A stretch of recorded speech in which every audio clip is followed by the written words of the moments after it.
Imagine you are heavily pregnant.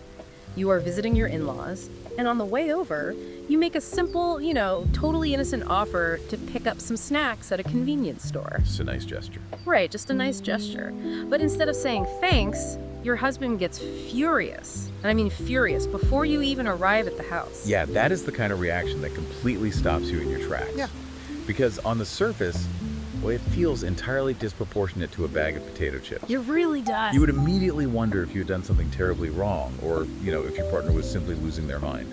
Which is exactly why we are getting into this today. So welcome to the deep dive. We are looking at a viral, verified open Reddit thread from the subreddit r/am I overreacting. Now, you might wonder why we are using a Reddit thread as a source. But these massive, highly active forums, they actually function as digital relationship courts. They really do. They're fascinating. They are incredible crowdsourced databases of human behavior. And this specific thread perfectly captures how a simple bag of chips can expose the absolute deepest fault lines in a family dynamic. It's crucial to state right up front that we are looking at this entirely through the lens of the original poster. Right, who we will refer to as OP. Exactly, OP. We aren't here to act as an objective jury deciding absolute truth, because, we do not have the husband's side. No, we definitely don't. And we certainly don't have the in-law side. Instead, we are watching an anonymous private story become a public referendum on where basic care ends and, frankly, toxic control begins. Okay, let's unpack this. To understand the explosion in the car, we first have to establish the seemingly innocent setup. Yeah, the timeline is important here. According to the thread, OP is a 31-year-old woman, and as we mentioned, she claims she is heavily pregnant. Right. She has been married to her 33-year-old husband for 4 years, and recently they made a massive life change. They moved to the States, specifically to his hometown. And that geographical shift, that is the silent engine driving the anxiety in this story. Oh, interesting. How so? Well, OP is now entirely on his turf. The power dynamic has fundamentally shifted. She is physically and emotionally vulnerable due to the pregnancy. She's isolated from her own primary support network. Because she just moved there. Right. And she is now forced to navigate a social ecosystem where her husband and his family have a lifetime of established history, shorthand and baggage. That makes a lot of sense. So let's look at the actual incident according to OP. They are heading over to see his family, that's his mom, his 21-year-old sister, and his 20-year-old brother. Okay. On the way, they stop at a convenience store that OP refers to as quality something. While they're there, OP decides she wants to do something nice, so she offers to get his family some snacks. Which sounds totally normal. It does. But before we get to his reaction, OP provides this fascinating backstory about her own family culture. She comes from a family of 7.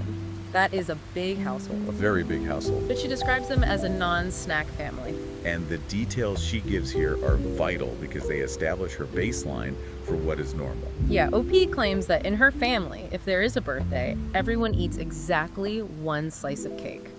The rest of the cake will literally rot in the fridge until someone finally throws it away. Wow. She even says a family-sized bag of chips will sit on top of the fridge for a week untouched. Think about what that tells us regarding how OP views food, resources, and sharing in general. Right. For her, snacks are incredibly low stakes. They are an afterthought. They aren't a source of conflict, they aren't used as a currency of affection, and they certainly aren't a battleground for attention. They're just chips. It almost feels like a computer networking problem. OP thinks she is just handing out the guest Wi-Fi password. I love that analogy. She assumes the polite offer of a snack holds the exact same low-stakes value in her husband's family as it does in hers. Marrying into a new family is like moving to a foreign country where you don't speak the language. But she doesn't realize that in his family system, handing out that password might accidentally grant them root administrative access to her entire life.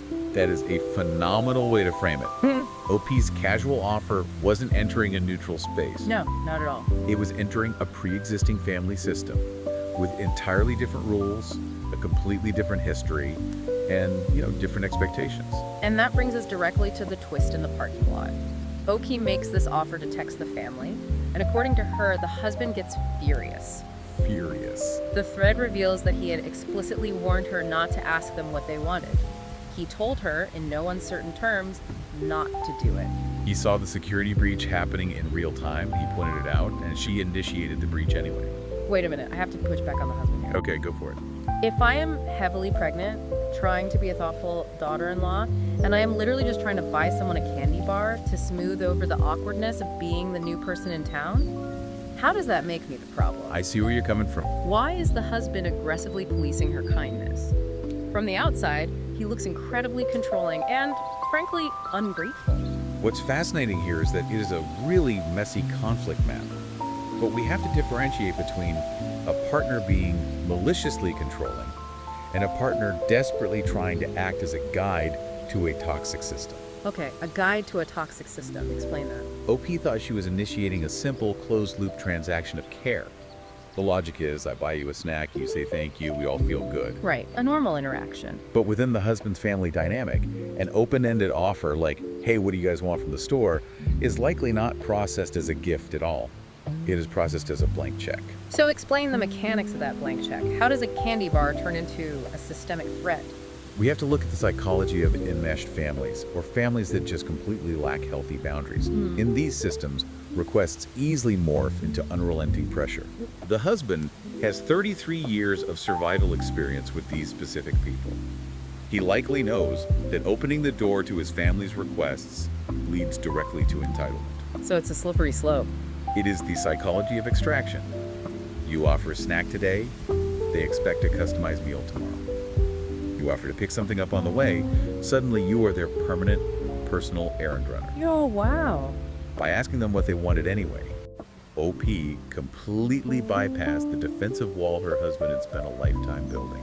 But see, that is where I struggle with the husband's approach. If he knows his family is going to take advantage, why wouldn't he just explain the mechanics of that to his wife? That's a fair question. Instead of treating her like a subordinate who needs a direct order, like, do not ask them. Why not say, hey, my family struggles with boundaries, and if you offer this, they will take advantage of you. That is a very fair critique of his communication. But we also have to remember that people who grow up in highly dysfunctional or enmeshed systems often lacks the clinical vocabulary to explain their own trauma. That makes sense. They're just reacting. Exactly. They don't have the words enmeshment or boundary extraction readily available while standing in a convenience store. What they do have are survival rules. Right. His survival rule is simply, do not offer them anything open-ended. When he sees his wife breaking the survival rule, he panics. So it's fear, not anger. Yes. The fury she is seeing isn't anger at her kindness.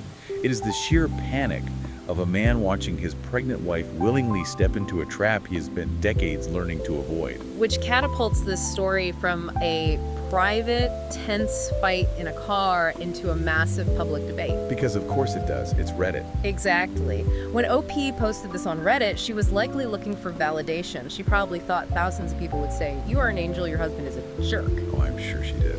But the comment section functioned as a jury. And they were not judging who yelled, they were judging the deeper social rule that OP broke. And the verdict from that digital jury is fascinating. You might expect the internet to inherently side with a vulnerable, pregnant woman trying to do a nice thing. You really would. But the crowd almost uniformly turned on her naivete. We aren't going to read out usernames and upvote counts like a spreadsheet, but what blew my mind was the sheer volume of people who immediately sided with the husband. Oh yeah, thousands of upvotes across dozens of top comments. Like there's this comment from user Myokins1 with over 600 upvotes who says, quote, let your husband take the lead. It is his family and he told you not to. Right, blunt and to the point. And then user 29807774 with over 160 upvotes says, I don't understand why your husband told you not to do it, but you did it anyway. They're holding her accountable. Yeah, and user K23_K23 says, your husband warned you, you did this to yourself. And user Molly Donahue chimes in with, to be fair, your husband explicitly told you not to ask.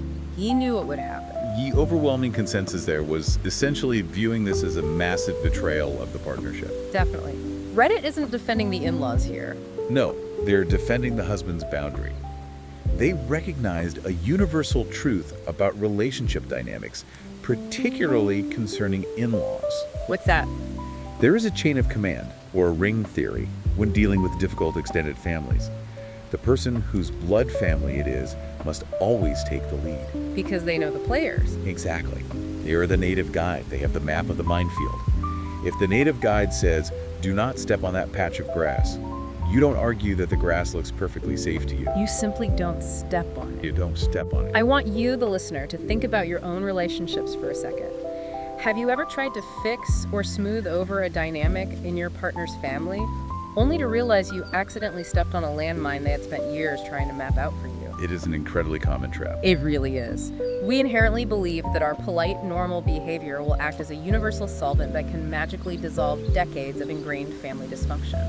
It's a subtle form of hubris, honestly. Hubris. How so? Opie assumes that because her family is easygoing about snacks, she can project that easygoing nature onto her in-laws, and they will just naturally mirror it back. I see. But the internet jury saw right through that. As you said, they were not defending the in-laws' right to snacks. They were fiercely defending the husband's right to set a boundary regarding his own chaotic family.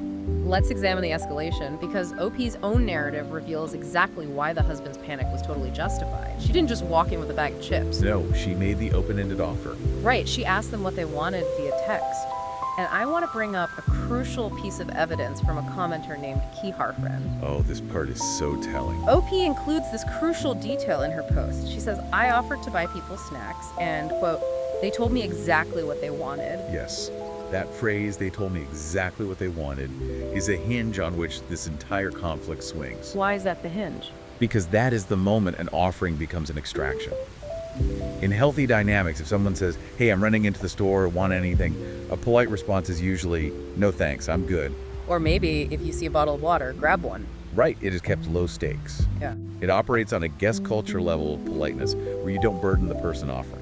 But the in-laws operate differently. By giving her a specific, granular list of demands, they are no longer receiving a spontaneous gift. They are placing an order with a vendor. Wow, they treated her offer like a personal shopper service. Precisely. They've transformed her from a thoughtful family member into a personal shopper. And this is where we see the concept of leverage come into play. Leverage, like testing the waters. Exactly. When someone gives you a highly specific demand after an open-ended offer, they are testing your compliance. They are seeing how far you will bend to accommodate them. This brings up a fantastic practical alternative that user Turu007 pointed out, which completely solves the boundary issue without sacrificing the kindness. I loved this comment. The consensus was, if you were going to buy snacks, just buy a selection and bring that. Walk into the house and put it on the counter. Psychologically, that alternative is brilliant. Yeah. It perfectly illustrates the difference between an offering and an open-ended request. So an offering is something you control. Yes. An offering is something you, the giver, completely control. You spend the money you want to spend, you choose the items, and you present it as a finished transaction. Here are snacks. You own the power in that dynamic. But the open-ended request, what do you want, surrenders all the power. All of it. It gives the in-laws control over your wallet, your time in the store, and your emotional energy trying to fulfill their specific list. And we really cannot ignore the fetal reality OP is operating in. Right, the vulnerability factor. Many commenters, like user outrageous _ pay 1322 zeroed in on her pregnancy. They said, you're already pregnant, you've got enough to deal with. Listen to your husband. They were essentially pleading with her to protect her own peace. Because OP is not just an adult making a minor social faux pas at a dinner party. She is heavily pregnant. She is navigating intense physical and hormonal changes. And she has uprooted her life to move to a new town. Right. She has a finite amount of energy, and she is casually handing over a direct line of access to people who will absolutely drain that energy. It seems like both sides of this conflict are addressing their arguments up as care. OP is framing her initial text message as care, like, I am caring for my new family by buying them exactly what they want. Right. She thinks she's helping. But help freely given from a place of abundance is fundamentally different from help that is demanded or extracted through guilt or expectation. The husband's fury was a protective response, however poorly communicated it might have been in the moment. He was trying to protect her. He saw his vulnerable wife freely handing leverage to a family system that would inevitably extract more than she was prepared to give. He had built a firewall to keep his family's entitlement at bay, and she willingly handed over the administrative password just to seem polite. Handing over the administrative password. That is the perfect encapsulation of what happened in that convenience store parking lot. So let's summarize the stakes here. What started as a story about convenience store chips at Quality Something is actually a masterclass in leverage, boundaries, and the absolute necessity of trusting your partner's knowledge of their own family's dysfunction. The problem is the unresolved tension that makes this story linger long after you close the Reddit thread. Because life goes on after the post. Exactly. The digital jury has cast its vote, and OP might now theoretically understand why her husband was so terrified. But the actual story on the ground remains completely unresolved. She cannot just turn off the computer and walk away. No, she is permanently anchored there. She is still heavily pregnant. She is still living in his hometown, surrounded by these people. Yes. And most importantly, she is permanently connected to this family through her impending child. The genie is entirely out of the bottle. The old arrangement, the ecosystem where the husband managed the boundaries alone and kept his family at a safe distance, has been breached. Because now the in-laws know she'll say yes. Right. They possess a vital piece of information. Yeah. They know that OP is willing to bypass her husband's rules to accommodate them. She inadvertently taught them that she is the weak point in the fence. If the husband says no to something, they now know they can just go to the pregnant daughter-in-law, apply a little pressure, and she will bend just to keep the peace. And repairing that specific boundary is going to require 10 times the effort it would have taken to simply listen to the initial warning. It sounds exhausting. It is. The husband now has to guard his boundaries against his family, while simultaneously trying to manage his wife's urge to people pleasers. Which brings us to a final provocative thought I want to leave you with. Something to mull over on your own that builds on this dynamic. I'm curious. If a simple bag of convenience store chips can cause this catastrophic of a breach in the family firewall, what exactly is going to happen when the baby is born? Oh, that is the real question. Right. If OP cannot hold the line on potato chips without surrendering to their specific demands, who is going to decide the rules when a newborn grandchild is handed over to the in-laws? Are her attempts to be the nice daughter-in-law inadvertently setting up her own child to be the next leverage point in a toxic family system? That is a terrifying but very real possibility. So think about the boundaries in your own life. When someone tells you exactly how to handle their difficult family members, do you really listen? Or do you push back? Exactly. Or do you secretly believe that your kindness will be the thing that finally magically fixes the dynamic? Because as OP learned the hard way, sometimes the most dangerous thing you can do is offer a blank check to people who are already eager to spend it. Thanks for joining us on this deep dive.